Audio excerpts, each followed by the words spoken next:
So obviously, I just got back from Star Wars Celebration. A whole bunch of our team is still there. One of the big pieces of news to drop out of Star Wars Celebration was the very first trailer and title now for Star Wars Episode 9. Now it is called The Rise of Skywalker.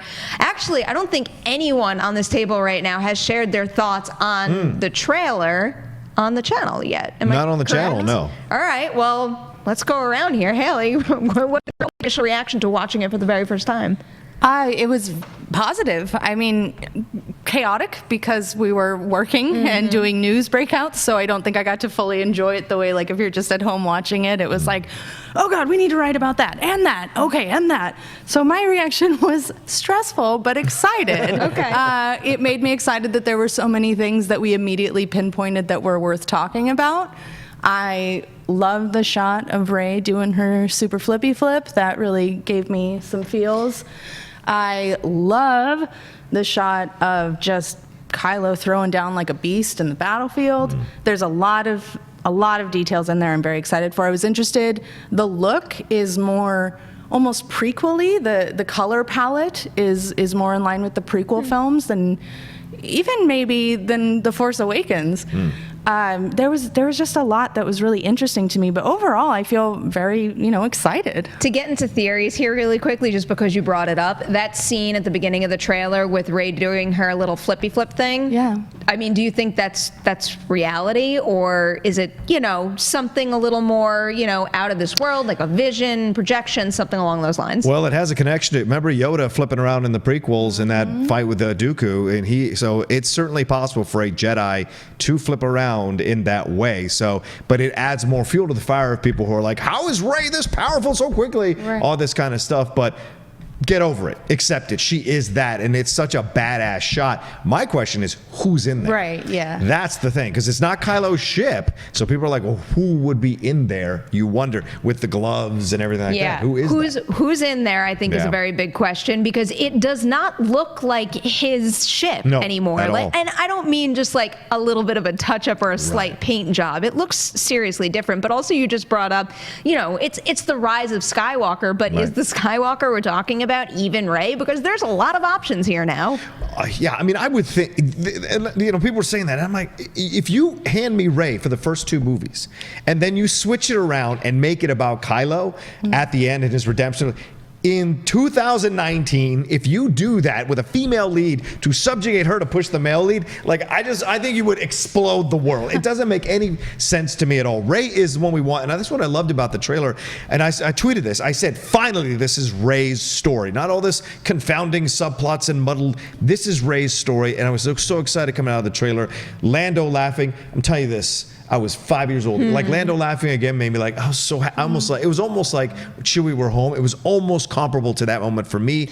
It was great to see that. What is the Death Star? Where are they? Palpatine's laugh. There's so much here, but she is in charge. She is leading this team once and for all, not spread out all over the place, leading the team. What's going to happen? That's exciting. And the medal is interesting. Kylo putting his helmet back together again is interesting. What does that mean? So there's so much throughout this, but Rey is the focus, and Rey has to be the focus.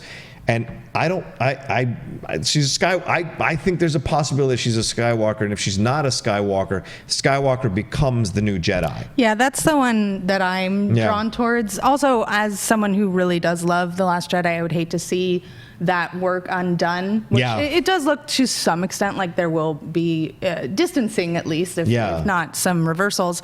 But and I agree that it would be a bad idea to not make it Rey's story in the end.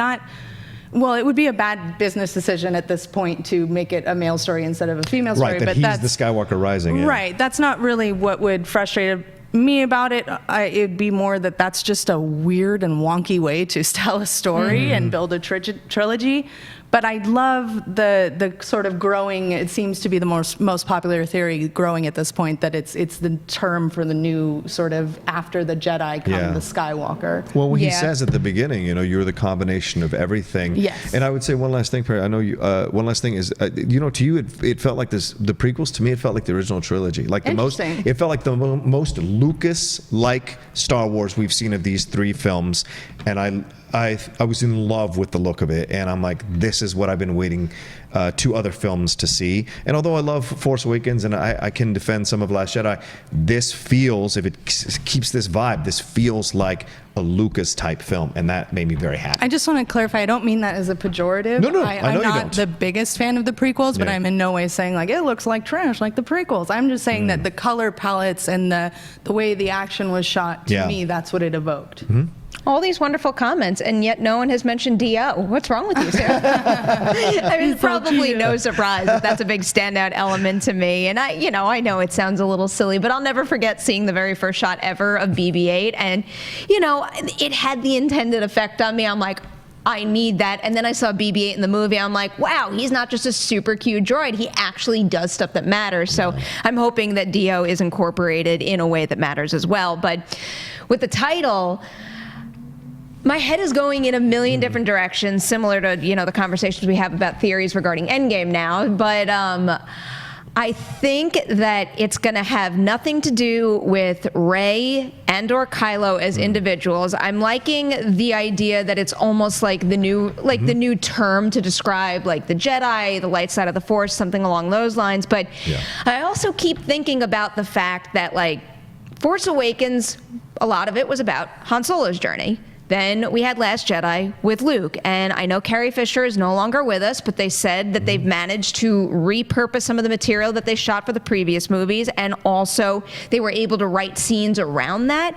I do wonder if there's a way to tie Rise of Skywalker into Leia's journey somehow, because that would be such an emotional, I don't really know from a story perspective how you achieve that, especially when they weren't able to shoot new material with her, but God, could you imagine if we end in a place where just, the importance of Leia as maybe even a Force user herself or someone being Force sensitive is just, if it rises to such a level of importance that, I don't know, her vibe kind of winds up radiating throughout the franchise even after the Skywalker saga ends.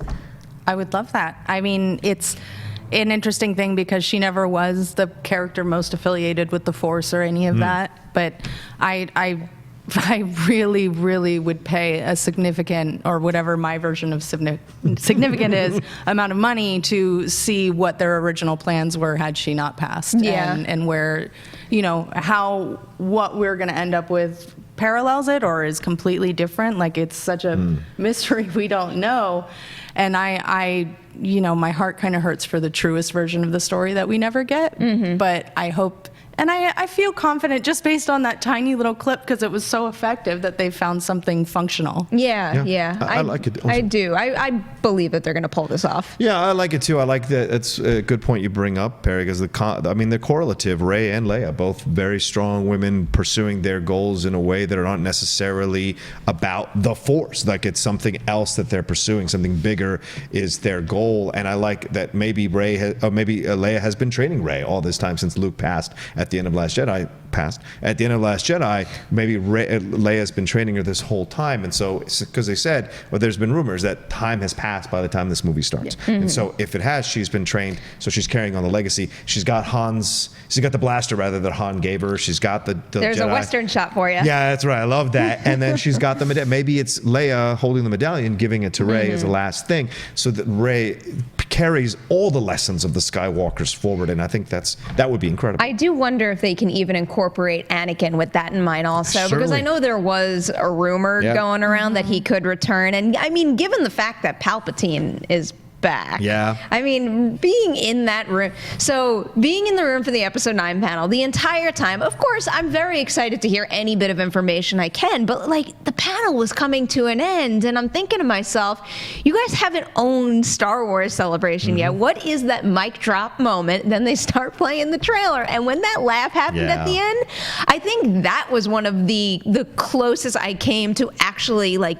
crying. Wow, It was yeah. such a weird, and it's such a weird reaction to have to something so sinister like that. But then on top of that, when the trailer stopped, because, you know, people know whose laugh that is, but you could think a million different things, come up with 1,000,001 different theories as to why we're hearing it in that moment. Is he really back or is he not? To have Ian McDiarmid come out on stage, and then when he just says roll it again, the room lost it to the point that you could just feel the energy and feel the excitement just radiating through the crowd.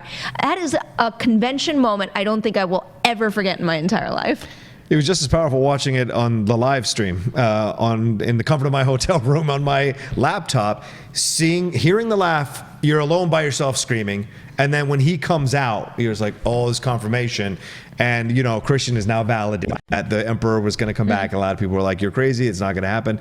Now he's possibly back. We don't know, as you said, Perri, we don't know what form he's in. And people are like, "Well, does that mean Luke could come back?" And I've been pushing back. People going, "No, a Sith Lord would be desperate to hold on to life. A Jedi would trust everyone that he had trained or she had trained underneath them to carry the legacy." I don't see Luke coming back in the same way that Palpatine might come back. I don't think he would come back in the same way, in the same exact way. I mean, we have the Force Ghost type stuff, so, you know, you hear some of the dialogue from him, and you wonder if they're going to incorporate that in a flashback or if it's a Force Ghost type of situation. But I don't know. With the Emperor, I just now have a feeling that is going to completely change Snoke's story, and that he's kind of a force that, you know, from some of the material that's preceded this film, like, he can just inhabit and control other things and other bodies. And I know there's you control them through, like, different items too. There's ways to bring him back that make a lot of sense to me and completely change the game. And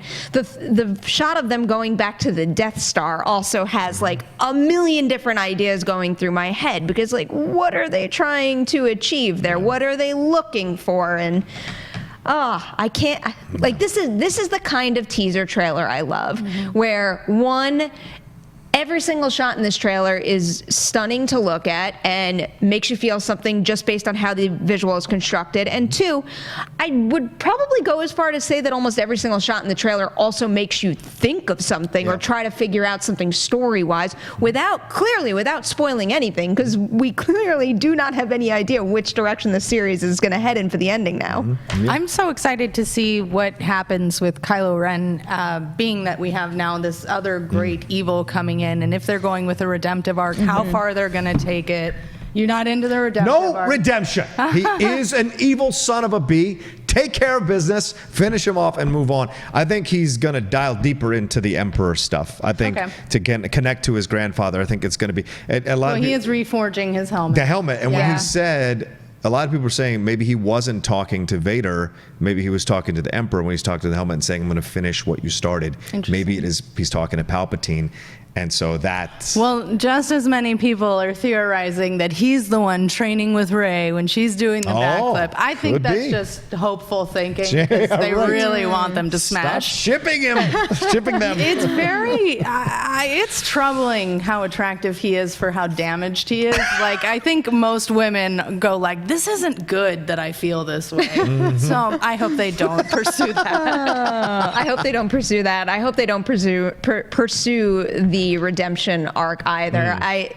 Based on where we left Kylo in Last Jedi, even though I think they did some interesting things with the character in terms of his arc in that movie, but I'm left in a place where I don't see how Kylo can operate within the story in a satisfying way without something guiding him, you know? Like, I don't want to see a third movie in this trilogy with him just kind of like going around however he pleases, trying to, you know, wreak havoc on the galaxy or something. He needs something to be pulling him forward, and I think that in this case, it's going to be the Emperor. Yeah.